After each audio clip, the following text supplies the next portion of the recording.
Next step, I'm going to be taking off this tensioner, pulley, and a tensioner.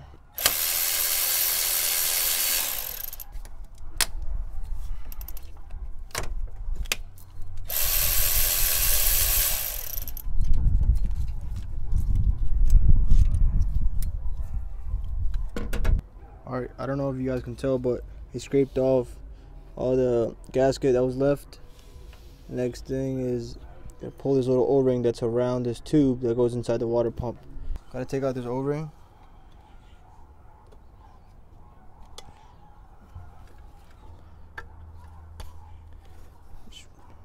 Ripped. You always want to make sure you replace this, because if you don't, as you can see, this one's old and pretty brittle and corroded, you're gonna have a leak. Just clean out the channel that the O-ring rides in the surface right here, because that's what seals up on the water pump. Got the new O-ring. Alright, make sure it's in the groove. Alright, so here I have the new water pump, and here's the old one. Gotta take off this back piece that's gonna bolt up to the back of this new water pump. First I gotta clean it up. So there's a little screw that goes right there. We'll remove that. That's the only thing holding it on. There it is. Yeah, I'm just gonna see where they have these little tabs all the way around.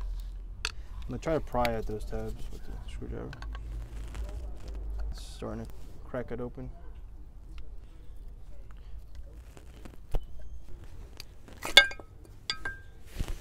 There you have it.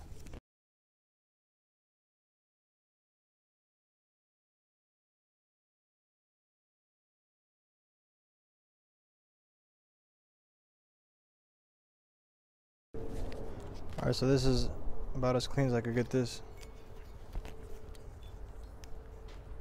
So now we're gonna make these two together.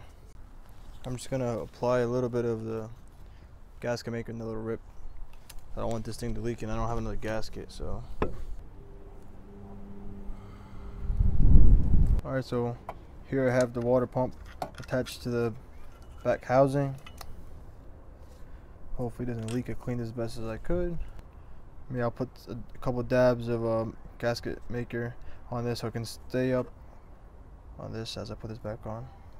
One more thing, I gotta take off the idler pulley right here.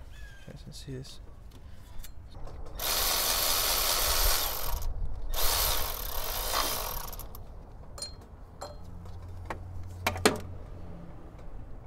Look at this thing. So here I have the new one. Alright, so here I have the old tensioner pulley. Here's a new one. So I'm just gonna remove this one.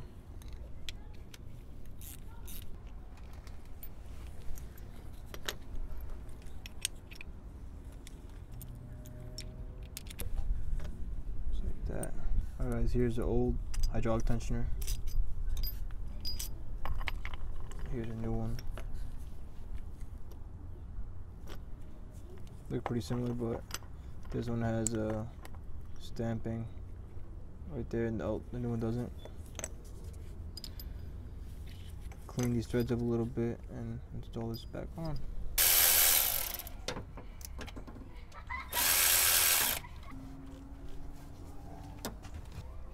Alright, my next step is going to be to put the new belt on and start routing it and align the marks on the camshafts to the valve covers. Alright guys, here I got the belt already installed. Sorry I didn't show you, but I mean it's pretty easy. It took me many tries actually, but I had the manual that you can get online. I had printed out, trying to find the directions. I'm just gonna pull this grenade pin. See, it's loose. Tension's already set. Had it set for a long time now. But yeah, everything lines up. Show you guys. I can't see because of the. Yeah, same thing with the back. Hard to tell, but yeah. So now I'm just gonna start putting everything back together. Alright, first I'm gonna put the timing cover back on, the lower one, then the crankshaft pulley. and then just work my way up. Alright, here's a new belt I got.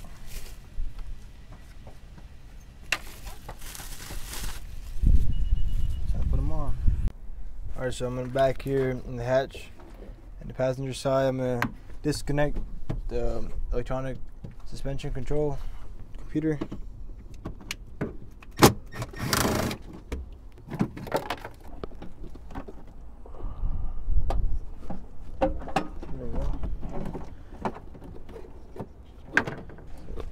So now it's disconnected. But right now I'm gonna put this cover back on.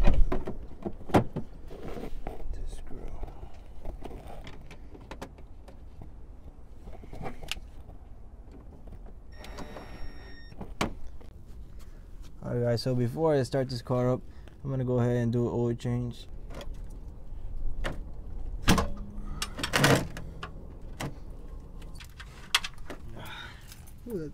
Alright guys, so here's the drain bolt, plug, whatever. I'll take off this crush washer. Alright, so I took the crush washer off. Here are new ones. There you go.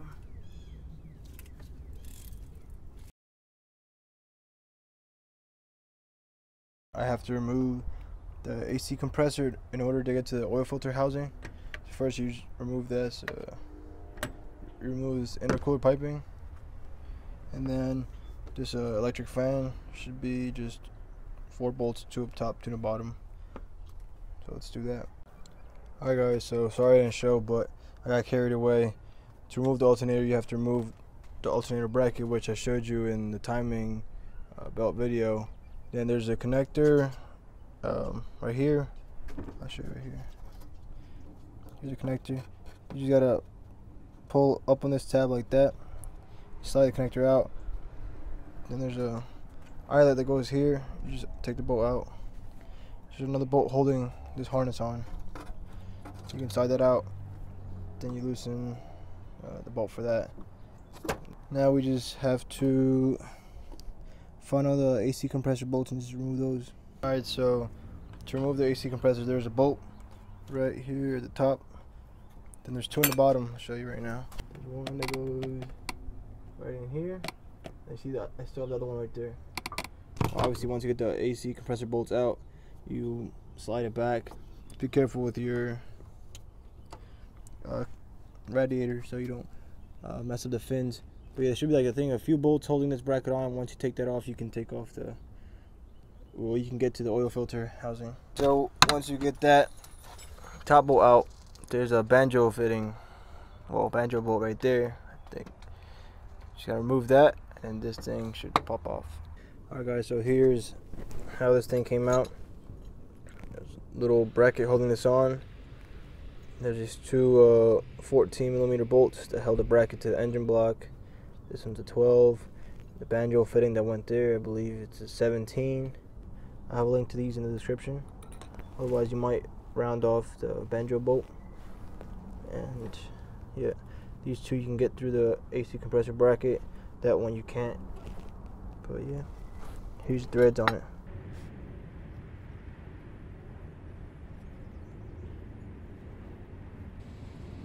Also, you have the same problem. You want to order a gasket for this bolts up to the engine block. Alright, so scrape the old gasket off, time to put the new one on, and then put the new oil filter housing back on. Alright, so I got the new oil filter housing installed, new gasket. Reuse the copper washers like on these banjo fittings, but for this one on the top, I got brand new ones for both sides, the in and the out, or vice versa, whatever. So back to where we were supposed to be before this problem happened. Got a new filter, so we'll put that on. Alright, so before I put the new filter on, got this Bosch, put some oil on the rubber gasket and then screwed up on there.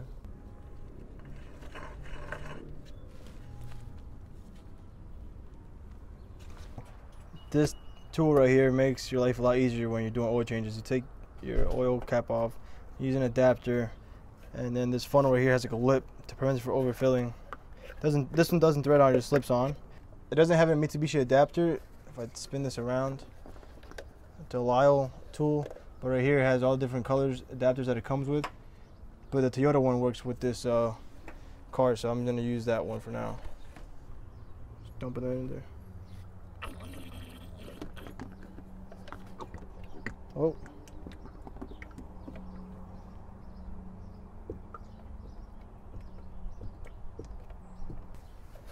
When you're done, you can just slide this out, then just take this off, and then put your oil cap back on. Alright guys, so I think my my battery charger ruined the battery, because this battery was good until I charged it. Whatever, I got my truck running while it's connected, so hopefully it has enough juice to give this thing turn over and start up, and hopefully we won't have any bent valves, you know, or anything like that. Here we go. Alright, go ahead. First start with the new battery.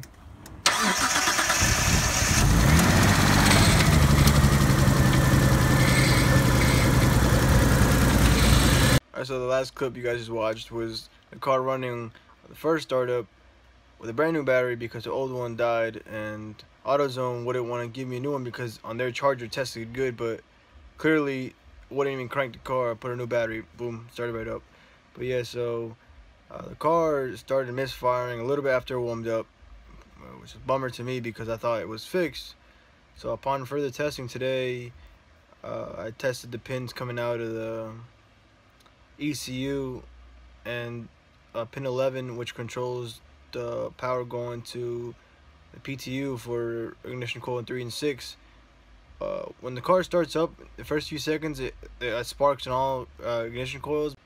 That pin 11 was given power upon first startup, but once it warmed up and it lost power, and the car started misfiring. So it's either some sensors feeding the information to the ECU or something's wrong with the ECU, because the other two wires, pin I think it's 10, yeah, pin 10 and pin 23, they were producing 0.8 volts. I didn't show this in the video, but yeah, producing 0.8 volts, and then once I revved it up to like 3000 RPM, they were producing 1.9 volts, but still the pin 11 that had nothing. So I'm gonna try to get another ECU. Hopefully that fixes the problem, because I mean, this car should be fixed by now,